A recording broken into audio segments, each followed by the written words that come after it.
मैंने तुम्हें आवाज दी और कहा है कि सांझ हो गई, अब घर चलो। और अगर तुमने उस आवाज को सुना और तुम अगर थोड़ा भी समझ पाए हो तो उसका अर्थ यही है कि परमात्मा को भूल के भी भूला नहीं जा सकता। भुलाने की कोशिश कर सकते हो, सफल उसमें कभी कोई भी नहीं हुआ है। परमात्मा को भुलाने की कोशिश असफल ही होती है, वो सफल हो ही नहीं सकती। सफलता संभव ही नहीं है। हाँ, देर हो सकती है, लेकिन एक न एक दिन सांझ होगी, सूरज डूबेगा, तुम्हें आवाज सुनाई पड़ेगी। आवाज सुनाई पड़ते ही ये सारा संसार ऐसे ही हो जाता है जैसे रेत के घर घोले।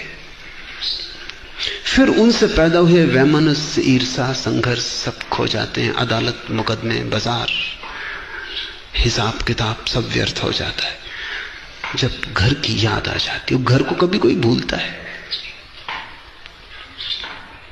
कोई कभी नहीं भूलता।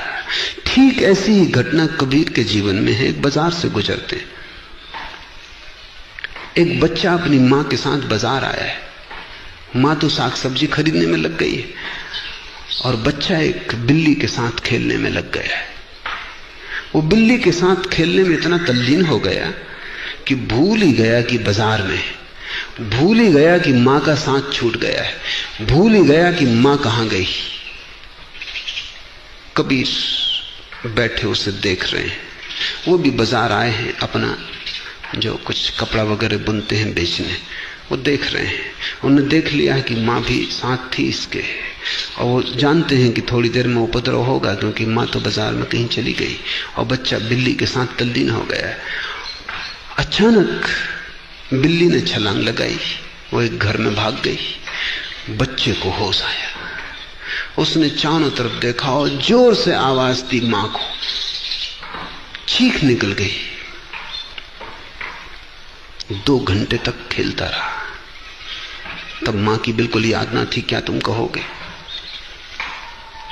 कबीर अपने भक्तों से कहते, ऐसी ही प्रार्थना है जब तुम्हें याद आती और एक चीख निकल जाती।